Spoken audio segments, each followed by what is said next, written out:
La primera conferencia es Visión del Gobierno Nacional y compromisos asumidos con la Organización de las Naciones Unidas para los próximos años. El disertante es el director interjurisdiccional de Ambiente del Ministerio de Ambiente y Desarrollo Sustentable, doctor Gustavo Ricardo Serafini, y el ingeniero Sebastián Galbucera. El doctor Gustavo Ricardo Serafini es abogado, egresado de la Universidad Católica Argentina de Buenos Aires, máster en Derecho Ambiental de la Universidad del País Vasco, doctorando en la Universidad de Alicante. Se ha desempeñado en numerosos cargos públicos. Ha sido consultor de organismos internacionales en diversos programas ambientales. Ha integrado comisiones legislativas ambientales y presentado numerosos proyectos legislativos. A nivel académico, ha escrito y publicado artículos, coescrito libros y desde el año 2004 desempeña la actividad académica en distintas universidades. Actualmente se desempeña en el cargo de director interjurisdiccional y de oficinas regionales del Ministerio de Ambiente y Desarrollo Sustentable de la Nación. El ingeniero Sebastián Galbucera es ingeniero industrial, egresado de la Universidad de Buenos Aires, experto en emisiones de gases de efecto invernadero y actualmente se desempeña en la Dirección Nacional de Cambio Climático del Ministerio de Ambiente y Desarrollo Sustentable de la Nación. Los escuchamos con atención. Muy bien, buenos días, un gusto estar acá. Primero y antes que nada felicitar a los organizadores del encuentro, en especial Eduardo Ortiz, el doctor Chiesa, el ingeniero Chiesa, comentarles y transmitirles a pedido del ministro lo que él me pidió que transmita para esta jornada y este evento en particular. Lo primero que me dijo, primero es verdad, como decía el ingeniero, tenía ganas de venir él y me dijo, bueno, honra por favor mi venida con una exposición que sea útil para el auditorio, que es lo que principalmente me dejó como lineamiento. Y el segundo punto que me planteó es, bueno, no solo que sea útil, sino quiero que tengas la receptividad del caso para aceptar todas las inquietudes del sector. Como hoy se comentaba muchas veces y desde Capital se generan programas, proyectos que afectan a regiones, a realidades locales, y en ese sentido la intención del ministro, que es un ministerio totalmente de puertas abiertas, es trabajar con los sectores. Creemos que no hay otra forma de obtener buenas leyes, buenas decisiones, buenos programas nacionales, sino es a través del consenso y del conocimiento mutuo, sobre todo en un tema tan relevante y que despierta tantas suspicacias como es el tema ambiental. Suspicacias por esta tensión que debe resolverse y que tiene resolución, que es la tensión producción, cuidado del ambiente, ¿no? Que es una tensión que ya otros países han ido trabajando y superando y que acá todavía está en ciernes, pero que estimo que pronto y con la debida interacción lo vamos a hacer. Por eso, digamos, sin irme de agenda, yo quería concentrarme en temáticas que yo creo que serán de mayor utilidad para este auditorio y tiene que ver con describir un estado de realidad normativa, un estado de situación normativa de aquellas normas troncales ambientales que se generan desde Nación y que afectan a la realidad local. Así que voy a empezar por ese módulo, luego vamos a hacer un repaso de los compromisos y convenios internacionales, acuerdos multilaterales, que también van a implicar algún tipo de desafío a nivel local. Pero quiero sobre todo concentrarme y sobre todo también les pido que en el foro de preguntas hagan todas las preguntas que consideren necesarias. Obviamente mi expertise es más jurídico-ambiental, pero tenemos al ingeniero Galbucera también en todo lo que ustedes, que vi que es un eje temático que tiene que ver con emisiones, cambio climático, sobre todo aplicable al sector. Así que, bueno, a disposición, voy a concentrarme primeramente en esta cuestión que tiene que ver con explicar un poco por qué el ordenamiento ambiental nacional genera muchas veces este tipo de normas de aplicación local y cuál es la relevancia y a qué cosas debemos estar alerta, ¿no? Vamos a hacer un estado de situación también del panorama normativo argentino de esto que llamamos leyes de presupuestos mínimos de protección ambiental. Bueno, el primer aspecto tiene que ver con el desafío del federalismo, es decir, si la cuestión ambiental en un país unitario es compleja, ni les cuento en un país federal con todas las autonomías, eso no es una novedad. Ahora, yo quiero hacer una pequeña cronología para explicar también la modalidad y por qué se generan este tipo de normas a través de investigar o de analizar el caso quizás primario de un Estado federal que abordó este tema ambiental de una manera integrada. Es el caso, obviamente, en este caso, ¿no?, de Estados Unidos, Estado federal por antonomasia. Yo quiero describir algunas, 2 o 3 cuestiones que me parecen relevantes para entender el caso argentino.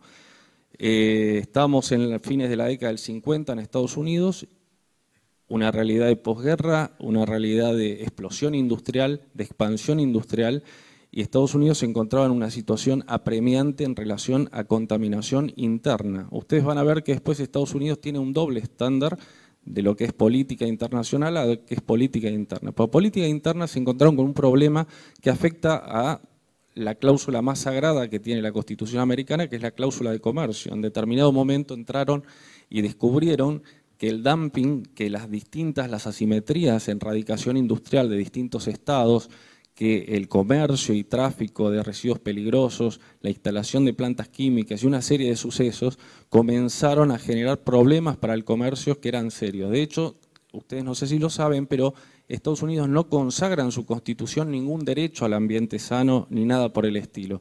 Realmente eso lo ha ido consagrando su Corte Suprema en numerosos fallos en el que siempre genera el anclaje con la cláusula de comercio. Esto para que vean la importancia y la vinculación que ha hecho y que vieron desde ese momento de la relación producción, comercio y medio ambiente. Bueno, la realidad era que trataron de generar soluciones desde los estados y trataron desde Washington, también desde el Estado central, generar algún tipo de normativa desde sus carteras ministeriales. La cuestión es que esto, entrados ya a los 60, seguía igual, no había éxito en los esquemas de gestión, los programas eran totalmente desarticulados. Surge un libro emblemático en Estados Unidos en la década del 60, que muchos conocerán, que se llama Primavera Silenciosa, de Rachel Carson, que hace hincapié justamente a algo vinculado al uso de agroquímicos. Esto empezó a generar mucho activismo, además de una corriente que seguía, y obligó, si se quiere, a la administración Nixon, que uno pensaría que sería la más retrógrada en términos de generar reformas, impulsó a Nixon a una reforma estructural de su estructura federal orgánica, ¿no?, y específicamente para la materia ambiental. Es decir, en 1970 Nixon resuelve, por presión de toda esta juventud que además tenía cierto activismo y además buenas ideas, resuelve que había 2 problemas a solucionar a nivel orgánico, ¿no? Primero, el horizontal, es decir, había muchas carteras ministeriales que tenían la cuestión ambiental pero funcionaban desarticuladamente, algunas con intereses contrapuestos, es decir, eso se relevaba, sobre todo ministerios de producción. Bueno, nosotros seguimos teniendo ministerios y carteras ministeriales que parecen con intereses contrapuestos dentro de una misma cartera, pero ellos observaban esta cuestión. Se desarticulaba porque todos hacían algo ambiental y nadie cumplía efectivamente con el rol. Y después el horizontal, es decir, de cara a los estados, había que uniformar estándares porque de otra manera no había forma. Si un estado como California decidía erradicar industria pesada bajo tal estándar, el estado vecino podía incluso diferir de ese criterio y se generaban estas asimetrías. Ya en la década del 60 y 70 se planteaban cuestiones de prohibición de ingresos de residuos peligrosos entre estados, cuestión que la Corte resolvió hace mucho. Nosotros seguimos teniendo, después vamos a hablar un poco de eso, sistemas de prohibición entre provincias de ingresos de residuos peligrosos donde no importa la trazabilidad sino el hecho de prohibir, ¿no? Esto, vean la importancia que tiene y resolviéndolo a tiempo. Bueno, conclusión, Estados Unidos, después de mucho meditarlo, dijo: vamos a concentrar la materia ambiental en un organismo científico que además tenga facultades legislativas, que en realidad nace un poco sobredimensionado en cantidad de científicos, y luego se agrega la rama económica, porque vieron que algo muy importante a la hora de generar normativa ambiental era contar con el impacto económico, el impacto a las distintas economías que tiene la aplicación de determinada ley, ¿no? Así que ese organismo que había nacido con un grupo de científicos y un grupo de abogados con leyes muy ambiciosas fue integrando la parte económica como para que la norma tuviera las tres patas, la científica, la legal y la económica. Empezaron las primeras normas EPA, fueron referentes a nivel global, pero difíciles de implementar. Ahora, ellos, ¿qué normas decidieron tomar para legislar a nivel federal? Bueno, primero usaron un criterio de normas estratégicas, es decir, aquellas normas que les pareciera al Estado federal que no podían tener una regulación que no fuera uniforme. Es decir, regulación de calidades de agua, tema suelos, saneamientos, tema residuos, tema especies protegidas, sobre determinadas temáticas que desde Washington consideraban asumibles de una manera uniforme, se fueron gestionando. A esas normas le dieron preeminencia por sobre la norma estatal. Es decir, que el Estado solo podía aplicarlas, pero sabiendo que los Estados tenían dificultades, sistemas de asimetría y requerían mucho fortalecimiento institucional, armaron un sistema administrativo de bajada a territorio a través de oficinas regionales, en las que se comprendían 4 estados, y a través de esas oficinas regionales articulaban con los 4 o 5 estados que les tocaba la EPA, que es esta agencia ambiental que se genera, para llevar adelante los programas que en general tenían muchos incentivos económicos. Pero fíjense que nace con una concepción muy importante de aplicabilidad, ¿no? La idea de la EPA, que nace por la gente y para la gente, era establecer estándares uniformes en todo el territorio que permitan además facilitar el comercio. Estados Unidos en 20 años, a través de la aplicación de normas EPA, que ahora las voy a mostrar brevemente, las primeras, generó un saneamiento ambiental muy relevante. No es el Estados Unidos de la década del 60, no tiene absolutamente nada que ver con el de la década del 80, más allá de que siguieron pasando, es un país muy industrial y tiene sus problemas, pero realmente generó un saneamiento y articuló una estrategia muy importante en términos internos. A nivel externo sabemos que el comportamiento es totalmente diferente. No han asumido prácticamente compromisos en el plano exterior en términos de protocolos o responsabilidad con el medio ambiente, pero a nivel interno hicieron este trabajo. Es importante destacar acá, en relación a nuestra normativa, que tanto lo interjurisdiccional como esta visión de que necesitamos instrumentos uniformes son los que justifican, allá por el 94, que el constituyente introduzca una nueva fórmula para legislar y que solo para la materia ambiental, pero no solo ambiental, solo para la materia tutelar ambiental. Es decir, que cuando vemos normas de presupuestos mínimos tenemos que estar frente a normas que tutelen el ambiente.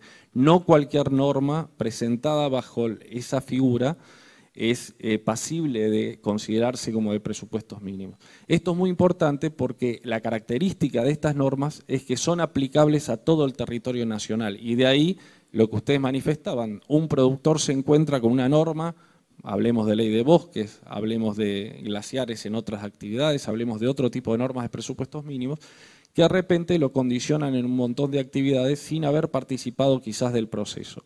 Sepan que la estructura del presupuesto mínimo fue pensado de esta manera, dotar de un mínimo estándar de protección a este tipo de normas y a este tipo de recursos. Ahora bien, a mí me interesa analizar en este marco cómo hizo Argentina, porque Estados Unidos, vamos a ver las primeras leyes que tomó, para que ustedes vean a nivel recursos, ¿no? Les importaba mucho el tema aire, suelo, agua sobre todo. El tema agua fue el que más tiempo llevó, pero uno de los más exitosos, si se quiere, sobre todo en lo que hace agua potable y calidad de aguas.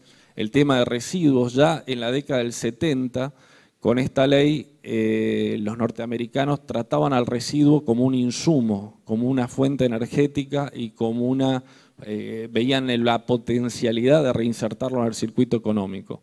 De hecho, la propia ley, fíjense cómo se llama, Resource Conservation and Recovery Act, ¿no? Sobre todo habla de recursos.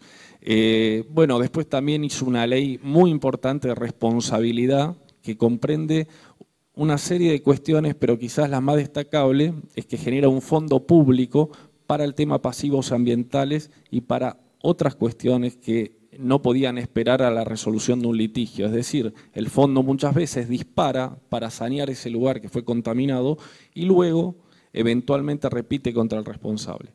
Y especies en extinción. Vean ustedes simplemente para que configuremos qué temas prioritarios tenían a la hora de sacar su primer normativa. La situación en Argentina parece un poco diferente en términos estratégicos. Esto obedece, y un poco también quería que charlemos de esto, obedece a que muchas de nuestras normas ambientales siguen un proceso reaccionario, es decir, reaccionan ante eventos y no son el fruto de una planificación de un modelo de desarrollo. Es decir, hoy tendríamos que estar pensando un modelo de desarrollo en el cual el tema ambiental esté como eje junto al tema productivo, pero sea una norma estratégica que permita ambas cosas y las permita de buena manera, cuidando el ambiente, ¿no? En general, muchas de estas normas surgen, ya les digo, como un proceso reactivo. Principalmente, fíjense ustedes qué necesidad de hacer una norma como la 25670, que está reglamentada, pero es sobre un tema como el bifenilo policlorado, digamos, es una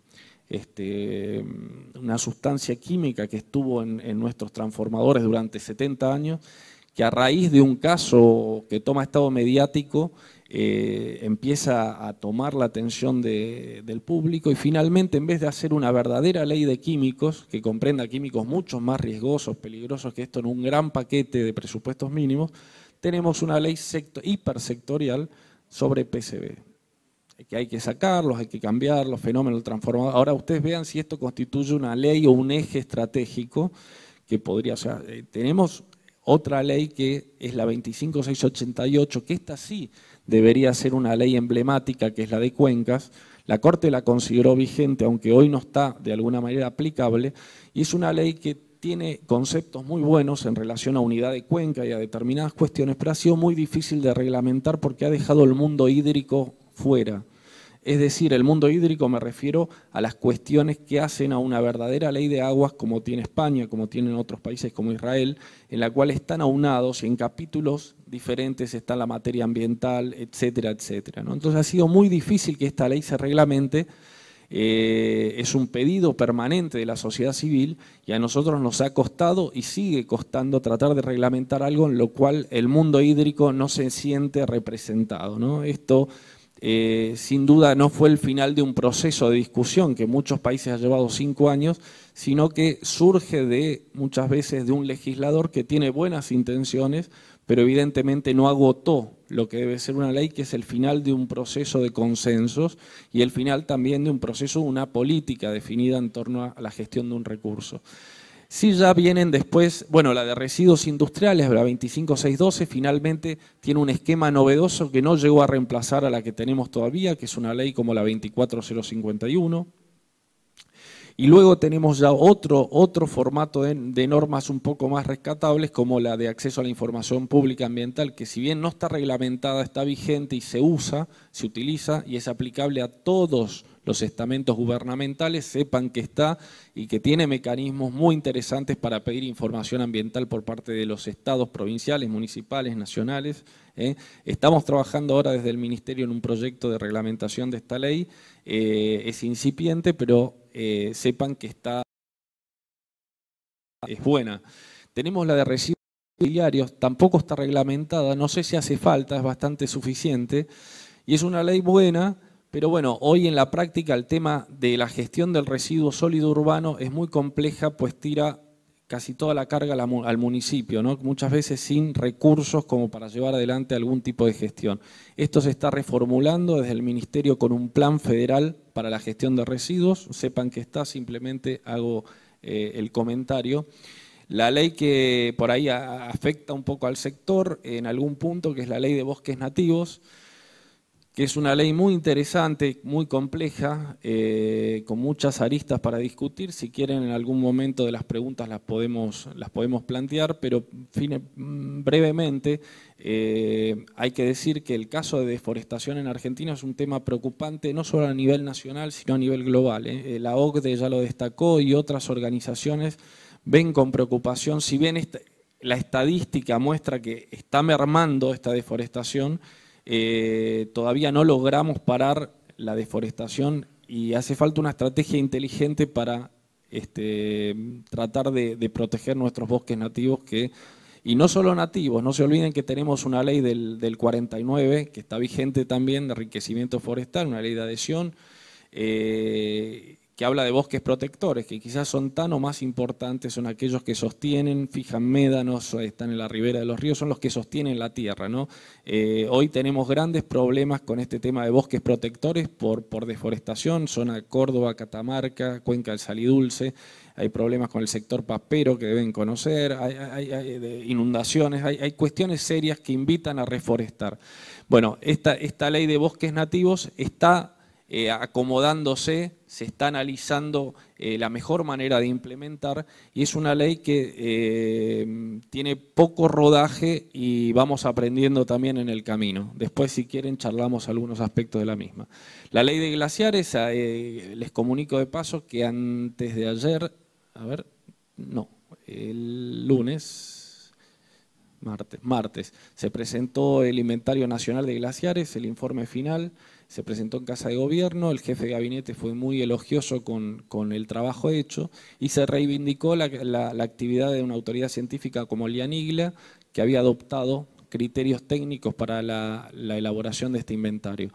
Estos criterios técnicos hoy están lamentablemente cuestionados en la justicia y esa es una de las cosas que también debe llamarnos un poco la atención, la judicialización de aspectos ambientales que tienen a veces índole técnico. Es un tema que luego, si quieren, también los conversamos, pero que preocupa mucho a distintos sectores. Los legisladores mismos están preocupados con esta cuestión. Un sistema federal de manejo de fuego, gestión de envases vacíos de fitosanitarios, que es otra ley de presupuestos mínimos que ya está reglamentada, que yo sigo pensando que es muy sectorial, pero ahí está, como una ley de presupuestos mínimos. Fíjense ustedes la diferencia en términos estratégicos de gestión entre la agenda que se fijaron y otra, ¿no? Hay que seguir trabajando, tenemos que tener realmente o reglamentar esta ley de cuencas o hacer algo en relación a la protección del recurso agua, que yo estimo que también tiene que ser el proceso de un acuerdo federal importante. Bueno, dicho esto, que me parecía importante describirlo para que veamos dónde estamos. Sepan que hay proyectos también ambientales, algunos ya lo saben que los tocan de cerca, hay 2 proyectos en relación a humedales, hay proyectos en relación a acuíferos, hay proyectos en relación a temas de agroquímicos. Y mi reflexión, un poco cerrando este módulo, es que tenemos que trabajar desde lo público y lo privado para evitar que las posturas extremas, digamos, se impongan. Es decir, hay que tratar de que no tengamos una ley reaccionaria a situaciones de malas prácticas que en muchos casos son evidentes, ¿no?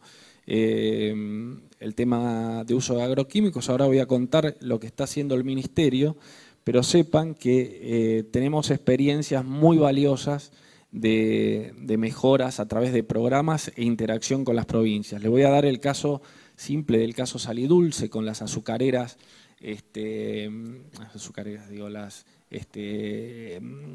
los ingenios azucareros de Tucumán, que tenían un conflicto serio con Santiago del Estero. La Corte nos metió sin trabar la litis a colaborar eso a través de programas de reconversión industrial y hoy realmente el cambio se ve y se ha logrado un cambio absoluto en relación a lo que es el vertido de vinaza directa a los cauces de río. Así que incluso ahora están trabajando con tecnología que seguramente traerán de la India para aprovechar ese recurso de la vinaza, valorizarla térmicamente, pero además generar fertilizantes. Sepan que es un caso emblemático en el que se ha trabajado y que yo calificaría de virtuoso, y se puede replicar. De hecho, Misiones está queriendo en la esfera de su competencia generar algo de empatía. Ayer estuve en la reunión del COFEMA para imitar este proceso del PRI con las plantas, creo que están en San Javier o algo así. También es destacable la resolución conjunta que han firmado el ministro Echeverri con el ministro Berman en relación a a la aplicación y a mejores prácticas para la aplicación de agroquímicos.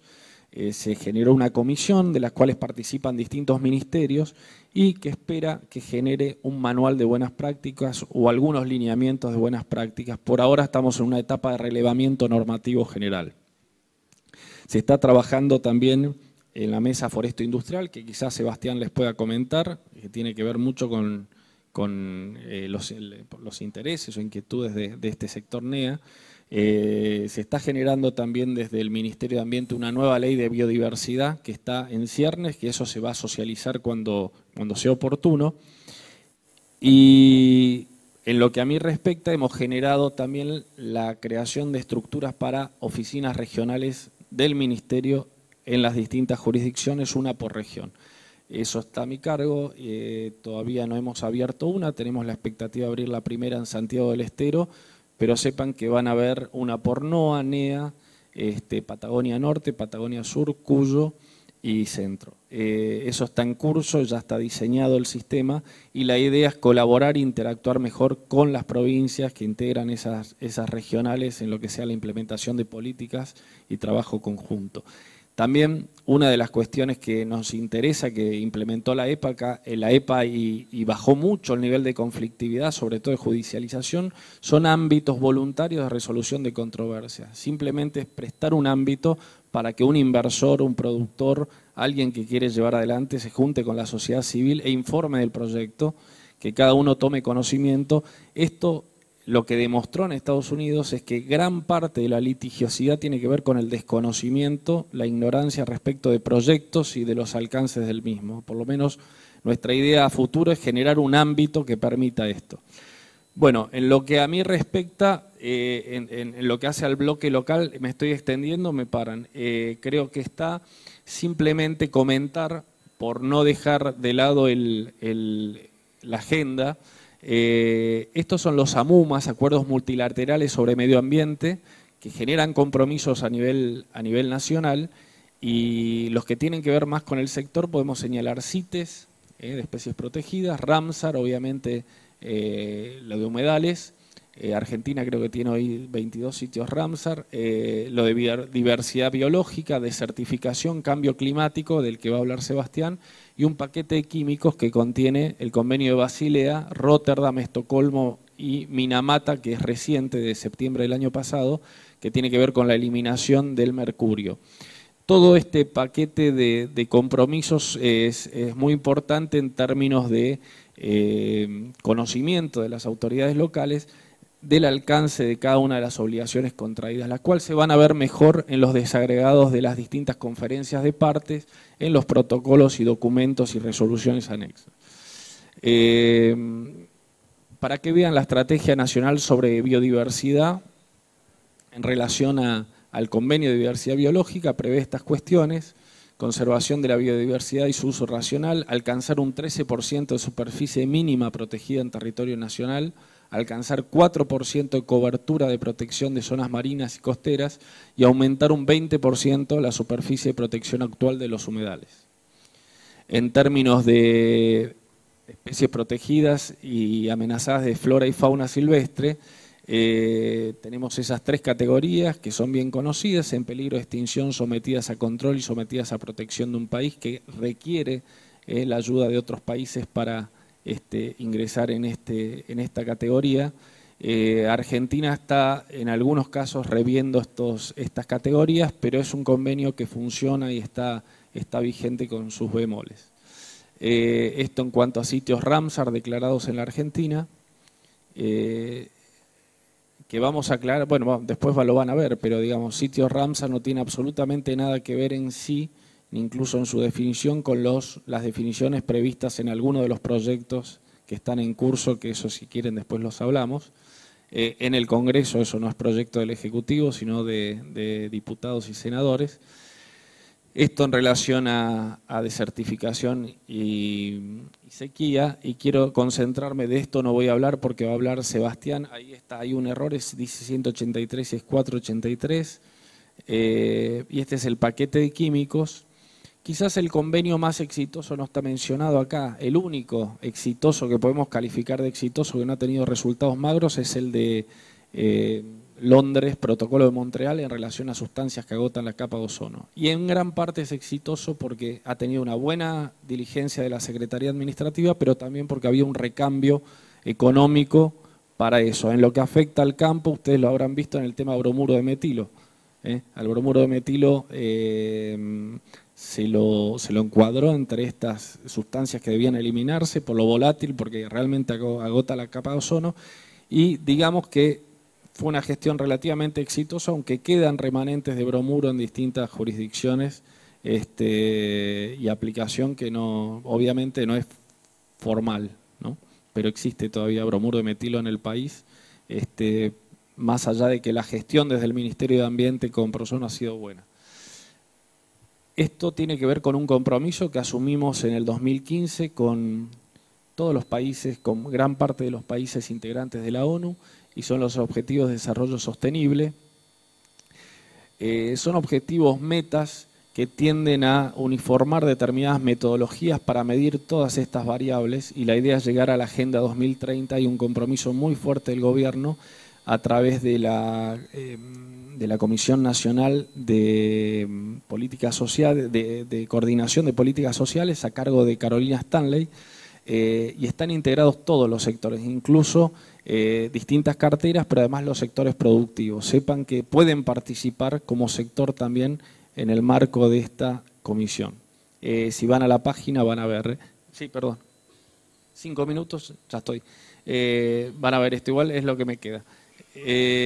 Bueno, algunas de las vinculaciones que han hecho como objetivos prioritarios de gestión desde el Gobierno Nacional en relación a los ODS son estabilidad macroeconómica, un acuerdo productivo nacional, desarrollo de infraestructura, desarrollo llamado sustentable, combate al narcotráfico, fortalecimiento institucional, modernización del Estado, inversión inteligente, integración al mundo.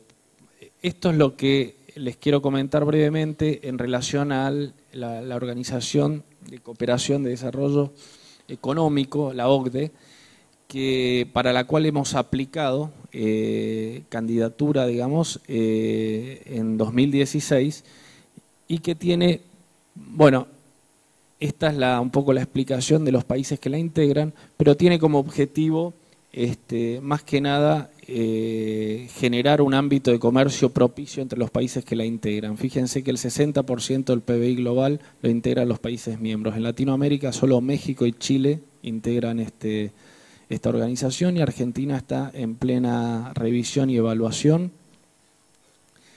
La hoja de ruta hoy es simplemente estamos en etapa de presentación de candidatura. Necesitamos que una vez que los integrantes se pongan de acuerdo nos inviten, y a partir de ahí una hoja de ruta muy importante que tiene muchos beneficios que no son económicos en principio, pero pueden llegar a serlos desde el comercio, ¿no?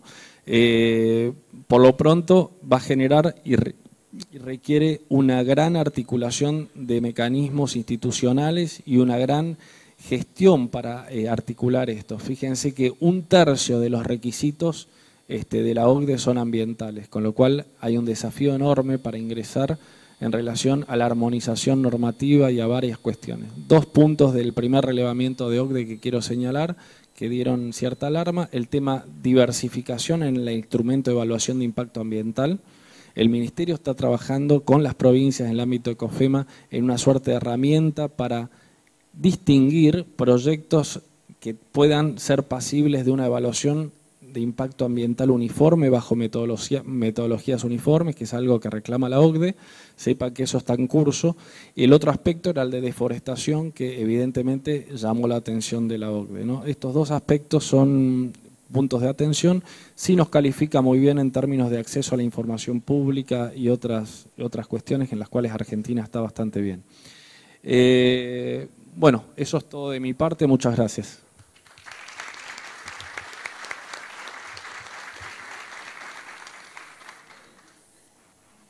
Bueno, ahora tendremos que cambiar la presentación, ahí ya la cambian. Bueno, como les decía el presentador, mi nombre es Sebastián Galbucera, yo trabajo específicamente en el área que tiene que ver con todo lo que lleva adelante la Convención Marco sobre Cambio Climático de Naciones Unidas. El área o el Ministerio de Ambiente es el organismo de aplicación específico de la Convención. Esto tiene que ver con la ley que da, mediante la cual se ratifica. Y nosotros, por formar parte de la convención es un espacio que tienen los países en donde se juntan y toman definiciones en las cuales los países se someten a determinadas cuestiones. Me parece que hay un problemita con la presentación, pero bueno, ahora ya en breve, ahí estamos. Para pasar, ¿no? Ahí está. Bien. La Convención de Cambio Climático, como les decía, es una convención en el marco del sistema de Naciones Unidas, donde todos los países se juntan a resolver algunos problemas. Vimos que hay varias convenciones,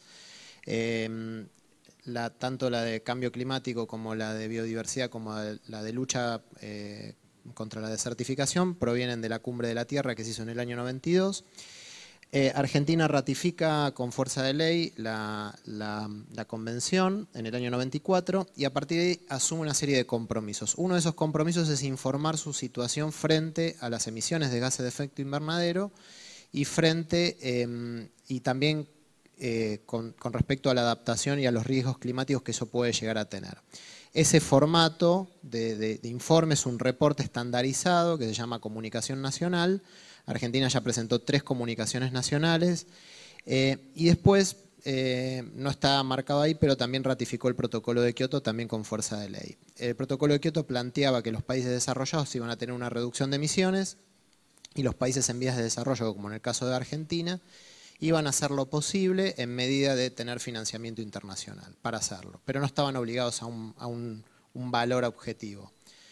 A partir de que el protocolo de Kioto se termina, en el 2012 empieza una serie de negociaciones y aparece lo que se llamó el Acuerdo de París, que se firmó hace un par de años, que llevó bastante negociación, en la cual lo principal que cambia es que ahora todos los países se someten a un objetivo cuantitativo, es decir, todos los países llevan su propuesta, digamos, Argentina llevó también su propuesta, ahora la vamos a ver, de un límite de reducciones de emisiones o de una curva para no crecer tanto en emisiones. No necesariamente tiene que ser reducir frente al valor actual.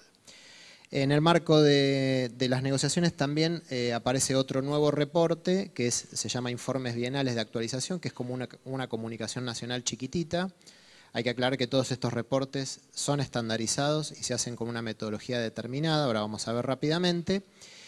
Argentina ya presentó 2 informes y está preparando el tercero para mediados del año que viene. Una cuestión importante que hay que aclarar que todos estos informes, si bien los hace el Estado Nacional, cuentan con mucha información local, o sea, todas las cuestiones que tienen que ver con las emisiones de gases de efecto invernadero, que vamos a ver particularmente eso, tienen que ver con aspectos regionales. Ahora vamos a ver la característica de Argentina que lo hace que sea más regional todavía, y eso tiene que ver con condiciones de su sistema productivo. Y a partir del año 2016, justamente para mejorar la interrelación con todos los sectores y todas las áreas, no solo de gobierno, sino con los otros sectores de la economía, privados, ONGs, se creó por decreto presidencial el Gabinete Nacional de Cambio Climático, que es un gabinete que está funcionando bastante bien. Voy a contar una infidencia, pero cuando empezó el gobierno todos los ministerios llevaron su gabinete y de golpe eran como crear 35 gabinetes nacionales. Bueno, uno de los pocos que quedó, digamos, después de hacer una depuración y una eficientización, digamos, de esas reuniones de gabinete fue el de cambio climático. Los ministros se reúnen con el presidente 2 veces por año, están obligados a designar puntos focales de cada ministerio y además hay una serie de reuniones anuales que se van desarrollando junto con cada ministerio y además con la sociedad civil y el sector productivo. Eso nos ha ayudado mucho desde la óptica, yo soy compilador de inventario, a obtener información y a validar datos productivos y datos de actividad, digamos, ¿no? En el marco de todo este desarrollo aparece la contribución nacional. Como les decía, en el Acuerdo de París, lo que se plantea es que cada país lleve a la mesa y diga, bueno, yo puedo reducir o puedo cortar mi curva de crecimiento en tanto. Bueno, Argentina ya presentó sus contribuciones. La primera contribución había sido presentada con el gobierno anterior. El primer paso de este Gabinete Nacional fue validar y revisar esa contribución y volverla a presentar revisada. Eso fue lo que se hizo en el 2016. Y bueno, no mucho más para decir de acá. ¿Qué sucede cuando hablamos de emisiones de gases de efecto invernadero? Bueno, fundamentalmente lo que tenemos que entender es que es una contabilidad, es como un balance que uno hace de emisiones de gases de efecto invernadero. Y ese balance está supeditado a una metodología y una serie de datos que uno tiene que utilizar. Esos datos que nosotros tenemos que utilizar, en primera instancia arranca con una identificación de fuentes de emisión, es decir, qué fuentes son las que emiten dentro de un país. Básicamente estas metodologías son a nivel país y los reportes son a nivel país. No hay obligación de presentar a nivel regional. Sí hay obligación de presentar la información ordenada de una determinada manera. Esas fuentes de emisión están separadas en 4 grandes grupos: energía, procesos industriales y uso de productos, agricultura, ganadería, silvicultura y otros usos del suelo, y residuos. Residuos incluye sólidos y líquidos. Luego con esa metodología lo que uno hace es identificar esas fuentes, luego busca información para calcular las emisiones. Es una estimación, no hay una medición directa. La medición directa se hace previamente en determinadas condiciones y uno después lo que hace es migrar esos datos y multiplicarlos. No es que estamos midiendo en chimenea emisiones de gases de efecto invernadero en todas las chimeneas del país. Y acá es lo importante y es lo que por ahí toca más al sector privado. Todas las estimaciones de gases de efecto invernadero se hacen en base a datos de actividad por factores de emisión. Esos datos de actividad provienen de los sistemas de información, que pueden ser públicos o privados. Por ejemplo, en el caso de ganadería, que lo vamos a ver en un slide más adelante, usamos los datos de vacunación SENASA. Y de esa forma derivamos con un factor de emisión, que ahora vamos a explicar cómo lo hacemos, y de esa forma calculamos. Pero en muchos casos, por ejemplo, en el sector de procesos industriales, utilizamos los datos de las cámaras directamente. Existe la posibilidad también, y lo comento, no toda la información tiene que ser pública, hay contratos de confidencialidad, se puede calcular emisiones de gases de efecto invernadero sin mostrar los datos de empresa por empresa, y de esa forma, multiplicando el dato de actividad por el factor de emisión, obtenemos las emisiones. Cosas importantes: que ese inventario tiene una metodología que tiene que ser consistente, relevante, transparente, tiene que estar explicitada de una determinada manera, y las guías son internacionales y las usamos todos los países. Y además tenemos revisión por terceras partes. ¿Qué quiere decir esto? Que nuestro inventario y nuestros informes son revisados por la convención y se hace un reporte de esa revisión. Por el momento es bastante laxo, pero los países desarrollados ya tienen revisiones desde hace mucho más años y en un futuro se espera que sean más estrictos estas revisiones por terceras partes. Y lo otro importante es que estos informes se van a usar como base para el pago por resultados. Se habla mucho del Fondo Verde del Clima, que va a haber 100.000 millones de dólares, que todos los países vamos a poder acceder o no. Bárbaro. Eso sí está discutiéndose, pero en todos los casos uno tiene que demostrar qué hizo con esa plata. Y demostrar qué hizo con esa plata es justamente que todo lo que hace se pueda monitorear, reportar y verificar, tanto a nivel país como a nivel proyectos. Y ahí es donde empezamos a trabajar mucho en conjunto con el sector privado, que es quien tiene donde se producen esas principales emisiones. Después vamos a tener después lo vemos. Respecto al inventario de Argentina, el último, soy poco políticamente incorrecto, así que pueden preguntarme lo que quieran. Después. Respecto al inventario de Argentina, el último oficial presentado es el 2014, estamos preparando el 2016, que está en un estado de avance al 40-50% aproximadamente. El 53% de las emisiones corresponden al sector energético, incluyendo todos los combustibles y donde se utilizan esos combustibles, ya sea en industria o no. El otro 39% corresponde al sector agrícola, forestal, ganadero y de cambio de uso del suelo. Ahora vamos a ver cómo se abre esa parte. Y después tenemos 2 pequeños sectores que tienen que ver con procesos industriales, que son procesos productivos que durante el proceso se libera dióxido de carbono o gases de efecto invernadero, por ejemplo la producción de cal o cemento. No tiene incluida la energía que consumen las industrias, la energía está incluida dentro del sector energético. Y luego tenemos residuos, que incluye tanto residuos sólidos urbanos como residuos líquidos, industriales o domésticos. Argentina, bueno, el nivel de emisiones fue de 368 millones de toneladas de dióxido de carbono equivalente, que es una unidad que se usa para unificar todos los gases de efecto invernadero. Respecto a la evolución de los gases de efecto invernadero, y acá hay un tema importante y que está bueno por ahí verlo en un gráfico. Lo que uno calcula son emisiones antropogénicas, es decir, aquellas emisiones derivadas de la actividad humana. La economía domina las actividades humanas. Entonces, en una historia, digamos, en una evolución de las emisiones, uno puede ver la crisis del 2001, porque se consume menos energía, puede ver, digamos, altibajos, digamos, de la economía y los puede ver reflejados en la curva, sobre todo en la de energía. Por eso es que es tan importante esta negociación internacional de que yo quiero emitir menos, pero digamos, si quiero emitir menos tengo que reconvertir mi economía, y para reconvertir mi economía, ¿quién va a pagar esa reconversión de la economía? Y eso es lo que se discute afuera, digamos, del país, y por eso es que a Argentina también le interesa estar en esa convención, justamente primero porque, digamos, está bueno ser sustentable, pero también porque hay un instrumento en donde Argentina puede defender sus posiciones también. Lo que vemos ahí es la evolución de los últimos años, y la principal baja que ven desde el 2010 en adelante tiene que ver con la caída de la deforestación.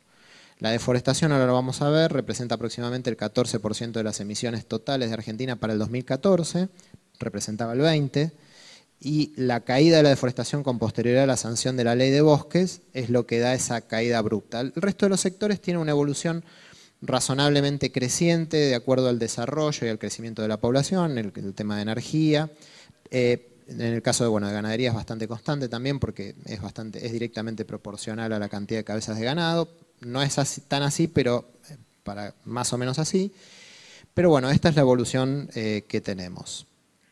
Una cosa importante es que se contabilizan tanto absorciones, tanto emisiones como absorciones, es decir, los aumentos de superficie forestada, cambios en la dinámica, por ejemplo, de algunos ecosistemas. Por ejemplo, si paso de un cultivo a una pastura, se contabilizan las absorciones que se están teniendo por aumentar el stock de carbono que hay en ese sistema, digamos. Acá vemos otra forma de ver. Hay una cuestión importante que tienen estas guías metodológicas, que no son muy fáciles o muy lindas para tomar decisiones, porque acumulan es como el balance de la empresa, acumulan las sumas y restas de alguna forma determinada, pero cuando uno va a la toma de decisiones no sirve mucho. Hay que reacomodar las fuentes de emisión justamente para poder trabajar con los sectores, para poder reducirlas. Ganadería se está llevando el 20% de las emisiones aproximadamente a nivel global. Luego le sigue transporte, luego le sigue cambio de uso del suelo y luego generación de electricidad como principales fuentes de emisión. En el caso de ganadería incluye todas las fuentes asociadas a la ganadería, que tienen que ver tanto como las de fermentación entérica, como las de óxido nitroso, como por deposición en pasturas o gestión de estiércol. Incluye todas esas fuentes de emisión. Esta es otra forma de ver, porque a la hora de pensar políticas públicas o políticas de mejora, también es importante verlo por actividad y no por cómo me dicen que tengo que mostrar las fuentes de emisión. Otra forma de organizar también las emisiones fue por organismo de aplicación. Nosotros estamos trabajando a través del gabinete muy fuertemente con los puntos focales de cada tema. En el caso de agroindustria, estamos trabajando todos los temas que tienen que ver con las actividades productivas per se, más el tema de deforestación, que se trabaja compartido con organismo de aplicación también. Les quiero mostrar este ejemplo, y es que básicamente para que les quede, digamos, el mensaje. En el caso de ganadería, que era el 20%, se cambió el sistema de cálculo a partir del 2009 y se elaboraron una serie de sistemas modales. Esos sistemas modales son regionales y departamentales, y todo ese desarrollo permitió que bajemos el factor de emisión promedio por cabeza de vaca un 20%. Ahora estamos trabajando por ajustar toda la serie histórica para atrás, y ese trabajo se hizo en conjunto con el Ministerio de Agroindustria, que encargó el trabajo también de desarrollar estos sistemas modales mediante encuestas. Fue todo un año de trabajo donde se trabajó con el INTA, se trabajó con productores privados. Estos modelos productivos fueron desarrollados en el marco de ACREA, que fue, digamos, quien fue contratado para poder llevarlos adelante, pero se trabajaron con todas las instituciones, y de esa forma se elaboraron 75 modelos zonales, para 24 de cría, que son alta, media y baja, y el resto de engorde tanto de vaquillonas como de novillos, regionales. De esta forma uno puede tener una visión más grande, o mejor visión, digamos, de lo que se puede hacer, y esto puntualmente se hizo con información del sector privado, información del INTA, organizada institucionalmente a través del punto focal que es el Ministerio de Agricultura, y eso redundó en esta baja directamente. En la segunda instancia es, bueno, a ver, ¿qué podemos hacer con esto para bajar? La contribución nacional, antes de que se asusten todos, la contribución nacional de Argentina es no superar el límite de 483 millones de toneladas al año 2030. Argentina, por definición política, no especificó en qué sectores lo va a reducir. Formalmente dijo, nosotros es problema nuestro, nosotros definimos con qué sectores conviene o no conviene reducir emisiones, es decir, que no hay un objetivo de ganadería, un objetivo de energía.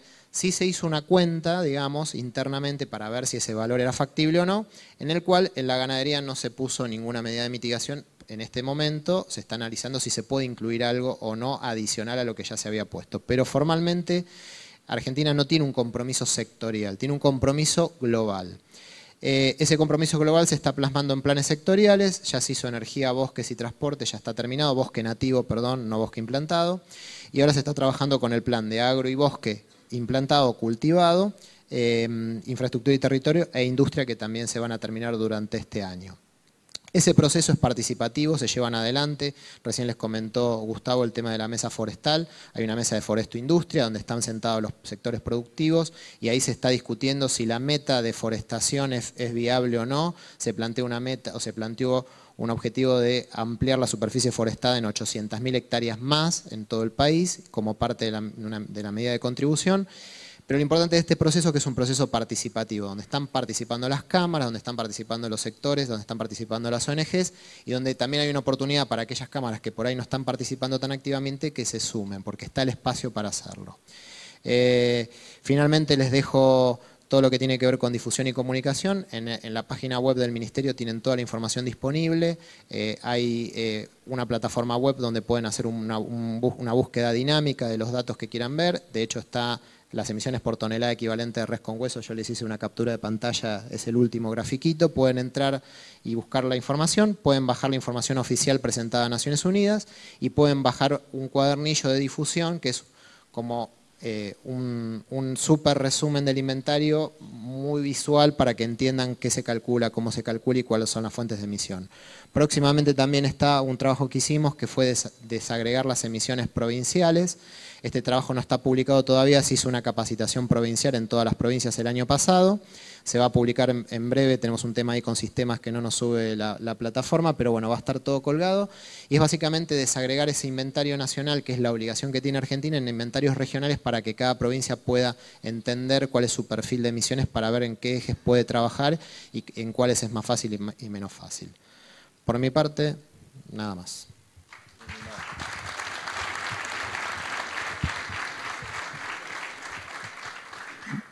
Bueno, buenos días. Agradeciendo a los señores disertantes por la claridad de los conceptos. Permítanme aclarar nada más al comienzo y antes de entrar a la ronda de preguntas que yo no soy médico veterinario. Me faltaba una materia gris, así que bueno, no me quiero comer una demanda de los muchos veterinarios acá sentados.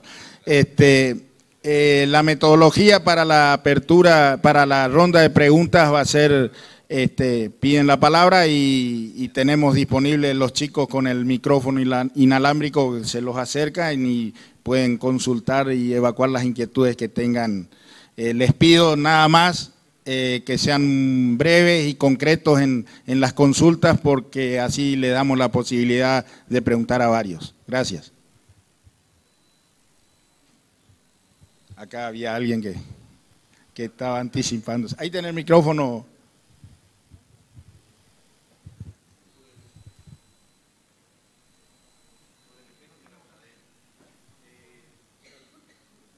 ¿Qué plan de mitigación puede llegar a resultar? ¿Qué plan de mitigación puede llegar a resultar?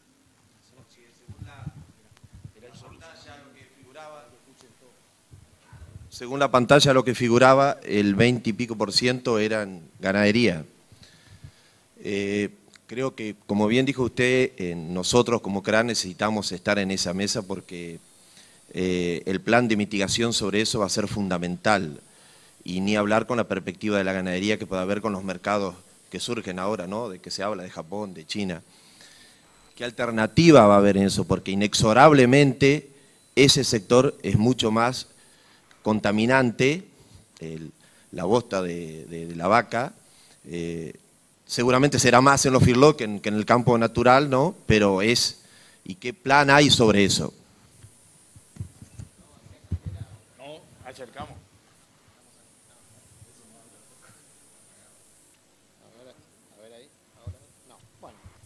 Bueno, vengo para acá y, a ver, primero, en primera instancia, digamos, las principales fuentes de emisión ganaderas es la fermentación entérica de los rumiantes, digamos, o sea, es el erupto, básicamente, y el bosteo es importante, pero, digamos, es 2/3 de fermentación entérica, 1/3 del bosteo del animal. En particular el feedlot, en ese caso emite menos, porque en definitiva la emisión de gas de efecto invernadero es proporcional a la digestibilidad del alimento. Cuanto más digestibilidad tiene, o mejor dicho, inversamente proporcional, cuanto más digestibilidad tiene el animal, menos emisiones tenemos. Entonces, por ese lado, digamos, primero, no hay un plan de mitigación de la ganadería. Eso, o sea, no se está evaluando un plan de bajar las emisiones, sino de hacerlas más eficientes. Y un poco, bueno, ayer justo surgió la charla de bueno, cómo hacer más eficiente, y bueno, básicamente mejorando los índices productivos. O sea, la mejor forma de mitigar emisiones de gases de efecto invernadero en la ganadería es mejorar los índices productivos. ¿Cómo? Mejorando los niveles de destete, por un lado, y por otro lado, que ya es un tema más complejo, es mejorando los tiempos de engorde y los pesos de engorde, es decir, hacer animales un poco más pesados, pero en menos tiempo, no, digamos, no pasándolo. Entonces, lo que se evaluó en su momento, no como una medida de mitigación, sino como una factibilidad de mitigación, eran esos dos ejes. Mejorar, digamos, los índices productivos, ¿por qué? Porque tengo un 40% de vacas que está emitiendo gases de efecto invernadero y no produce ningún ternero. Esa es la mejor medida de mitigación. Y un tema importante que tienen que ver, eso se da en todos los sectores de lo que tiene que ver con gases de efecto invernadero, es que en muchos casos las mejoras son mejoras productivas. No son mejoras de tengo que tener menos animales, sino por ahí tengo que producir con esos mismos animales, con 22 millones de cabezas de vaca, categoría vaca, bueno, por ahí producir, tener un 85% de destete a nivel nacional. Entonces, esa es la mejor medida y es lo que se había evaluado. No se presentó nada, no se calculó nada, ese 483 incluye un crecimiento, digamos un desarrollo estable, pero sí se está pensando a ver qué se puede hacer en la ganadería. Y otro tema importante que lo tomaste vos con los mercados. Muchas veces esos mercados que se están abriendo son más restrictivos con las emisiones que lo que es la negociación internacional. Hoy en día tenemos por ahí restricciones de índole ambiental que van por encima de lo que piden los países.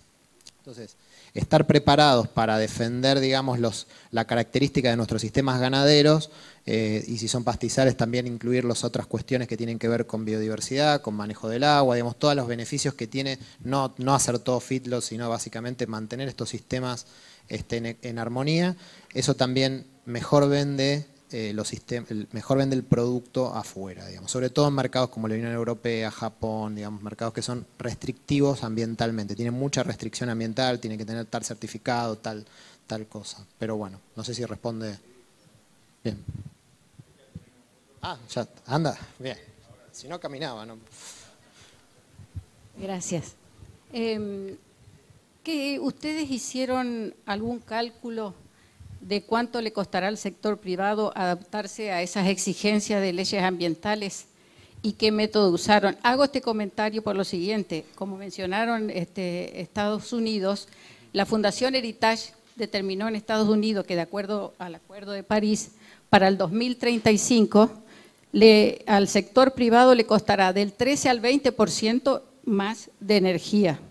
Y es un punto negativo en el Producto Bruto y en los niveles de empleo. ¿Qué hicieron ustedes así, cálculo o qué orientación tiene para aplicar eso en la Argentina? Bien. Antes de aplicar las leyes ambientales. Claro, por eso. Ahora por eso se están definiendo los planes sectoriales. Esos planes sectoriales justamente se están definiendo es cómo bajar lo que se podría llegar a hacer a planes operativos. Y esos planes operativos tienen que ver con instrumentos de financiamiento para poder acceder, digamos, a esa reconversión tecnológica o para acceder a nuevas fuentes. Entonces, en particular, en muchos casos lo que se está haciendo es, no hay un estudio que te diga cuánto porcentaje del PBI, porque lo que se asume es que el financiamiento que vos vas a necesitar en parte va a venir de afuera. Entonces, lo que se está asumiendo también es que, digamos, se va a buscar financiamiento en los mercados externos. Entonces, ese tipo de análisis no está hecho todavía y lo que se está haciendo se está bajando, no hay una ley. O sea, hoy por hoy la contribución es un compromiso del país.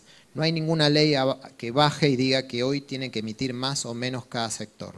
Se está trabajando con la promoción a través de instrumentos financieros, no con una ley obligatoria. No, por el momento yo no tengo conocimiento de que haya ningún proyecto de ley de reglamentar o regular las emisiones de gases de efecto invernadero en su límite. Sí se está trabajando con proyectos de promoción. O licitaciones como en el caso de Renovar, o por ejemplo en el caso de las fuentes renovables, que es un gran grupo de las medidas de mitigación propuestas tienen que ver con renovables, con financiamiento que ya existe porque ya hay acuerdos internacionales, en el caso de las centrales chinas o las centrales nucleares, o conseguir financiamiento externo para poder promover esas inversiones.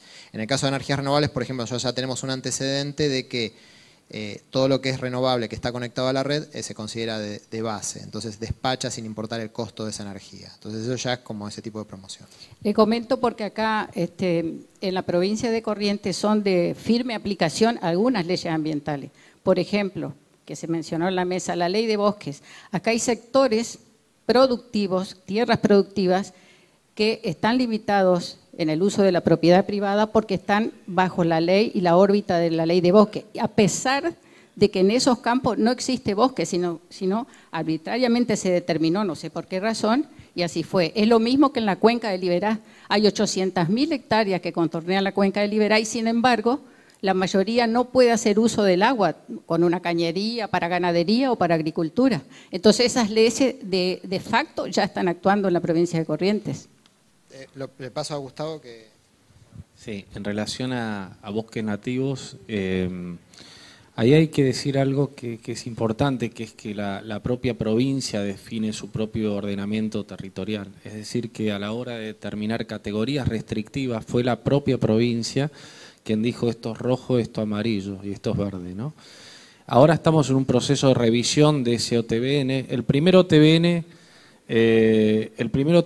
fue quizás un tanto impreciso y dista, según la jurisdicción, el nivel de detalle que se hizo de ese OTBN. Es decir, se detectó desde la UNCEF y de otros que hay sectores por ahí pintados con un color que no tenían bosque nativo y sectores no pintados que tenían bosque nativo. Es decir, que es difícil, el tema OTBN es muy complejo porque una vez hecha eso, tomado como una foto inicial por un principio de no regresión, es muy difícil modificarlo. Ahora yo creo que hay que ir hacia un sinceramiento de lo que existe para realmente preservar o cuidar lo que la provincia, en el marco de su ordenamiento, quiere cuidar. Entonces, ese esquema de sinceramiento se puede dar en el marco de la actualización. Y ahí hay que ver realmente y revisar los criterios que la propia provincia resolvió para ese ordenamiento, ¿no? Es inevitable que la cuestión restrictiva se plantee, pero es necesario que las propias provincias con todos sus sectores trabajen en el ordenamiento territorial de bosques y en la actualización de ese tema. No sé si en ese sentido más o menos lo aclaré, es decir, existen las restricciones, por supuesto, pero las definió la propia provincia al definir un color.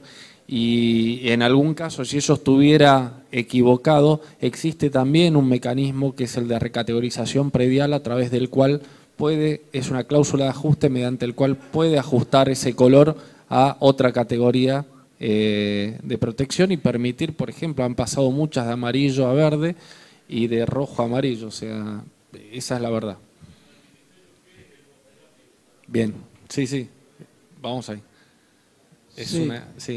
Ahora estoy con eso. Buenos días, Miguel Bruso me llamo. La pregunta mía tiene que ver con respecto al estudio de impacto ambiental que usted hizo mención. Sí. Que dentro de la actividad agropecuaria, digamos, agrícola ganadera, sí, y agroindustrial, digamos, ¿qué se tendría en cuenta para decir esta actividad o este nivel de actividad o esta empresa necesita hacer para este emprendimiento, para este desarrollo productivo, un estudio de impacto ambiental ¿dentro de qué marco más o menos andaría? Hoy la materia, por Ley General del Ambiente y también por desarrollo normativo, la materia de qué actividades están sujetas a evaluación de impacto las define la propia jurisdicción, es decir, la provincia. Es decir, que es a través de la provincia quienes van a determinar. De haber o de existir un proyecto de presupuestos mínimos de evaluación de impacto, hay que ver realmente, no sé si hay un estándar a partir del cual la ganadería estaría incluida. Yo estimo que no, pero eso hay que evaluarlo. Quizás grandes feedlots o cuestiones como esas puedan estar sometidos a ese instrumento, ¿no? Pero previamente hay que analizar los rubros que se están estudiando. Por ahora, la evaluación de impacto, como la declaración de impacto, es potestad provincial plenamente, es decir, que están ajustados a lo que determina la provincia. Sí, vos hablabas de una de las alternativas podrían ser incrementar las áreas forestales como para mitigar el tema de gases de la ganadería. Y surgen dos preguntas de una discusión que hubo en nuestra sociedad rural no hace mucho tiempo, en donde la pregunta sería promocionar la alternativa de sistemas silvopastoriles en provincias que potencialmente pueden ser forestales.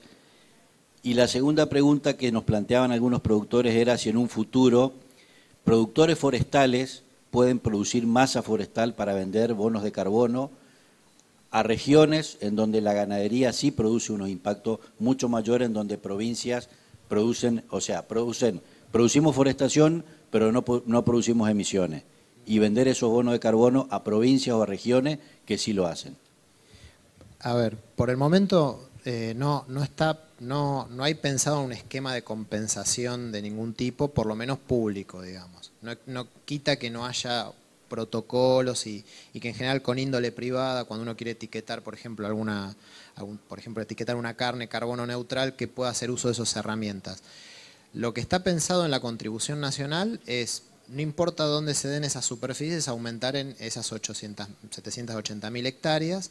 Eso es lo que está incluido hoy por hoy en esa proyección que da esos 483 millones de toneladas, digamos que es más de lo que tenemos ahora porque prevemos crecer, pero básicamente incluyendo eso.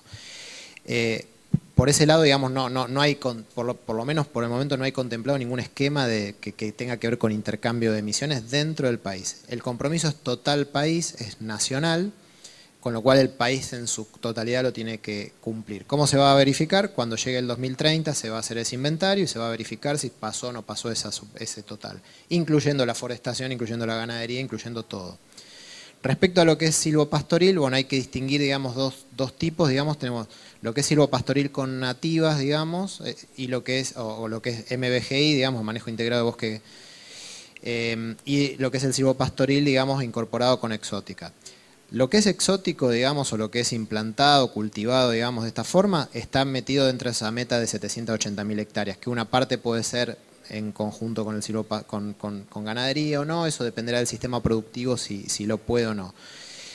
Y lo otro se está discutiendo, digamos, un poco porque, bueno, ahí está, digamos, el programa de manejo integrado de bosque con ganadería. Lo que es difícil es de cuantificar cuánto carbono estás ahorrando cuando estás reduciendo, porque, bueno, es una forma metodológica de cómo se toman las mediciones de todo el país, que, bueno, estamos discutiendo a ver qué es un manejo integrado de bosque con ganadería, si va a ser una deforestación sectorizada de un tamaño solamente, si va... Entonces, eso va a determinar una cantidad de carbono que está asociado y después cómo voy a tomar eso yo desde mi sistema de monitoreo para ver si voy a monitorear cada uno de los planes, si voy a monitorear satelitalmente, si se monitoreo satelitalmente lo que veo deforestado probablemente esté dentro de un plan, entonces cómo hago para no contabilizarlo o contabilizarlo. Pero bueno, eso se está discutiendo, todavía no hay un plan concreto. Pero bueno, no sé si respondí la pregunta. Sí, son dos preguntas, una para cada uno. En principio, la visualización que tenemos nosotros de la Ley de Reordenamiento Territorial Nacional es que probablemente fue un avance legislativo importante para los legisladores que la hicieron y crearon un monstruo que es absolutamente impracticable cuando uno la quiere bajar a territorio a cada provincia, porque los criterios de nación con respecto a los criterios que después adopta cada provincia no tienen nada que ver.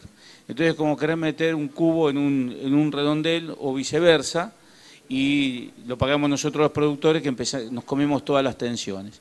Nos bajan los principios conservacionistas como un mandato divino y nosotros somos los malos de la película que vinimos a destruir el medio ambiente. Sin embargo, estamos hablando de conservar y hacer sustentable el medio ambiente, y si alguien va a conservar algo es algo que está conservado, o sea que a pesar de tantos años de haber producido en esta tierra, todavía tenemos algo que conservar. Se ve que tan malos nos fuimos. Nos pasa en Salta, nos pasa en Córdoba, nos pasa acá, con distintos temas en los que nos encontramos con esta visión, y creo que debemos trabajar fuertemente porque nos encontramos que en las provincias han cometido errores y no están muy dispuestos a reconocer que cometieron errores. Y bueno, pero si no reconocen los errores no aparecen las soluciones, entonces no podemos avanzar en la solución de los problemas. Esta es una visión que sé que la compartimos bastante con el Ministerio, y yo lo he hablado con el Rabino, pero es un tema que lo tenemos que bajar a territorio rápidamente, porque en Salta tenemos 32 proyectos, en Córdoba tenemos miles de productores de 200 hectáreas donde cayeron en la trampa de esta ambigüedad, y si tienen que salir a pagar multas ambientales o se tienen que meter en el sistema, directamente dejan de ser productores. Tampoco hay una visión de lo que se preserva, porque a muchos productores le dicen, bueno, mira, vos estás en zona roja, acá no puedes hacer nada, pero me cobras el inmobiliario como si estuviera con 6.000 kilos de soja. Entonces, hay una ambivalencia. A ver, no me dejas hacer nada, cobrame como si no hiciera nada, no como si tuviera una actitud. Creo que en esto tenemos que trabajar mucho, y realmente, como a veces el cambio de visión que uno necesita es una visión política distinta y viene de la cabeza de los políticos, a veces nos complica mucho. Sí, a ver, en relación vuelvo al tema OTBN, ¿no? Ordenamiento territorial. Sabemos que es un tema complejo, la definición que se ha hecho por ley por parte de las provincias de determinados sectores y categorías definidas. Sabemos que es un tema que hay que también definir en territorio. Por eso cada 5 años se prevé una actualización del OTBN, y es una oportunidad para rediscutir ese ordenamiento territorial, que en principio uno esperaría que no tenga regresión en tanto y en cuanto ese ordenamiento haya sido bien hecho. Como el ordenamiento paraba toda la actividad hasta tanto no estuviera presentado, sabemos que hay provincias que lo hicieron bien y otras más o menos. Entonces, puede haber un proceso sin que eso implique una regresión del cuidado, puede haber un proceso de sinceramiento de algunos OTBN. En relación a actividades, productores y demás cuestiones que se plantean en términos de zonas rojas, bueno, lo importante, y que creo que salió también de este elemento de discusión en Salta, es que la zona amarilla tiene muchas potencialidades productivas. Digamos, lo que es rojo es intangible en algún punto, y hay que ver realmente y verificar. Ahora estamos avanzando con una herramienta muy importante, que es el segundo inventario de bosques nacional de bosques nativos. Nosotros no tenemos un ordenamiento nacional de bosques nativos para confrontar con las provincias. Es el que nos dieron las provincias, que lo tomamos como válido, y en base a ese ordenamiento decimos, mire, usted está dando quizás autorizaciones en un lugar que calificó usted mismo como rojo, como amarillo, de tal, o sea, no tenemos un ordenamiento nacional. Quizás habría que avanzar en ordenamientos regionales, en ecorregión, algo que, pero en eso invito de nuevo al sector productivo a proponer ideas. Como les decía, la ley está en una etapa de funcionamiento en la cual vamos viendo también qué cosas mejoran, qué cosas no, los mecanismos de compensación, por ejemplo. Bueno, ahí no están hechos de manera catastral por una restricción al uso, como tenía creo que la vieja ley de enriquecimiento forestal, ¿no? Están hechos por mecanismos de elección de proyectos por parte de las autoridades provinciales, que no siempre van a zona roja o deben ir a zona... ¿Me explico? Es decir, no es un mecanismo catastral que diga, bueno, usted está restringido de esta explotación, fenómeno, cobra tanto en compensación o algo así. Eso no fue pensado así por el legislador. Fue pensado de otra manera y la verdad es que las provincias están eligiendo proyectos que en algunos casos son útiles y en otros casos hemos tenido casos donde hay muchas formulaciones y pocos proyectos de implementación y se ha ido muchísimo dinero del fondo de bosques nativos en formulaciones que no se implementan, con lo cual, o sea, estoy dando un panorama de todos los desafíos que hay en relación a trabajar. Una buena noticia es que el fondo que pedía la ley, digamos, el fondo hasta ahora solo había una línea presupuestaria, ahora constituimos por ley de presupuesto, artículo 53, un fideicomiso para este fondo que permita agilidad en la transferencia a las distintas jurisdicciones del fondo público, digamos, de bosques nativos. Bien, y muy cortito Sí. Para él, el mecanismo de bono de carbono, ¿funciona como herramienta de financiamiento o todavía en Argentina no está?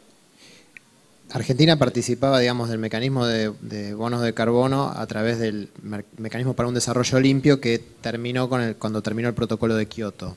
Ahora se está discutiendo a nivel internacional de qué manera va a ser esa transferencia de financiamiento y a través de qué instrumento específico. Siempre hay que tener en cuenta de que lo que cambia ahora es la escala. Antes se financiaba proyecto por proyecto, ahora es básicamente el país o sus programas sectoriales, y que eso va a tener que estar monitoreado, reportado y verificado para poder acceder a esos financiamientos. Entonces, si yo tengo un plan ganadero nacional o regional, lo que fuera, en donde yo me planteo una serie de metas, esas metas después las voy a tener que evaluar numéricamente, con una serie de indicadores definidos, con una serie de estructuras, que aseguren que hice buen uso de eso.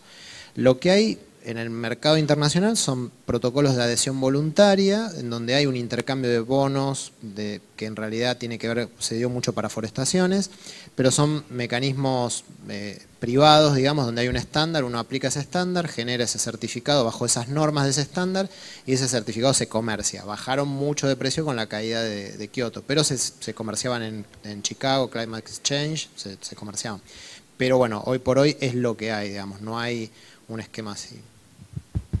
Bueno, con esto damos por finalizada la presentación. Pido 1000 disculpas a quienes tenían pedido de palabra, pero quiero agradecerles en nombre de los organizadores también esta presentación. Lamentablemente acá cumplo órdenes, así que no se enojen conmigo, por favor. Gracias.